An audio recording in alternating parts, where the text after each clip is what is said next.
This channel does not promote any violent, harmful, or illegal activities. All content provided by this channel is meant for an educational purpose only. নিজের বাড়ির জঞ্জাল অন্যের বাড়ির সামনে ফেলা নিয়ে মাঝে মধ্যেই ঝগড়া বাঁধে পাড়াপড়শিদের মধ্যে। এমন ঘটনা আকছার আমাদের চারপাশে ঘটেই থাকে। কিন্তু যদি একটা গোটা রাজ্যের জঞ্জাল এসে জড়ো হয় অন্য রাজ্যে, তখন বিষয়টা আর মোটেই সহজ থাকে না।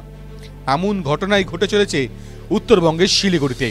পড়শি রাজ্য সিকিমের সব বর্জ্য এনে জমা করা হচ্ছে শিলিগুড়ির বৈকুণ্ঠপুর বনাঞ্চলে, যার ফলে দেদার ক্ষতি হচ্ছে পরিবেশের সঙ্গে জঞ্জালের জ্বালায় অতিষ্ঠ গ্রামবাসীরাও। অভিযোগ, বৈকুণ্ঠপুর বনাঞ্চলে জঞ্জাল জড়ো করার জেরে দুর্গন্ধ ছড়াচ্ছে এলাকায়।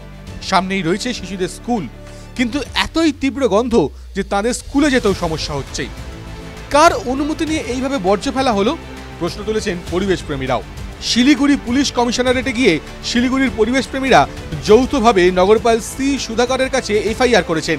বিষয়টি নিয়ে আমবাড়ি পুলিশ স্টেশনেও একটি এফআইআর করা হয়েছে। শিলিগুড়ি বৈকুণ্ঠপুর জঙ্গলের ভাড়াবাড়ি মোড়েই আছে জনবসতি। সেই জঙ্গল থেকেই মাত্র 15 ফুট দূরে রয়েছে পাঁচিলে ঘেরা একটি ব্যক্তিগত মালিকানাধীন ফাঁকা জমি। অভিযোগ, বেশ কয়েক সপ্তাহ ধরেই সেখানে এনেই জমা করা হচ্ছিল বর্জ্য পদার্থ। খোঁজখবর নিয়ে জানা যায় ওই বর্জ্য সিকিমের লোয়ার মার্তাম ডাম্পিং গ্রাউন্ড থেকে এনেই ফেলা হচ্ছিল। ইতিমধ্যে আবর্জনা ভর্তি 4টি ট্রাক আটক করেছে এলাকাবাসীরা। পুলিশে খবর দেওয়ার পরে পুলিশ এসে সেই সব ট্রাক আটক করে। ক্ষোভের মুখে পড়ে চালক সিকিমের ডাম্পিং গ্রাউন্ড থেকে ময়লা নিয়ে আসার ব্যাপারটিও স্বীকার করে নিয়েছেন। প্রত্যক্ষদর্শীদের একাংশের দাবি, ওই জমির মালিক মুনাফার লোভে টাকার বিনিময়ে নিজের জমিতে ময়লা ফেলার অনুমতি দিয়েছেন।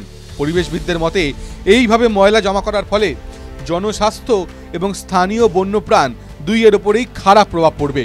এমনকি তা মাটি, জল এবং পরিবেশের উপরেও সুদূর প্রসারী কুপ্রভাব ফেলবে বলেই দাবি। শিলিগুড়ি গ্রিন এনভায়রনমেন্ট প্রিজার্ভেশন সোসাইটির সম্পাদক দেবব্রত চক্রবর্তীও বলেন, মাননীয় নগরপাল আমাদের কথা দিয়েছেন, অবৈধ ক্রিয়াকলাপের বিরুদ্ধে অ্যাকশন নেওয়া হবে। আমবাড়ি পুলিশ স্টেশনেও এই নিয়ে কেস করা হয়েছে। কি করে একটা জনবসতি ও বনাঞ্চলের মাঝে একটা ডাম্পিং গ্রাউন্ড গড়ে ওঠে?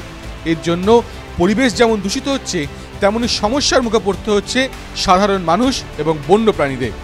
টিভি9 বাংলা ডিজিটাল।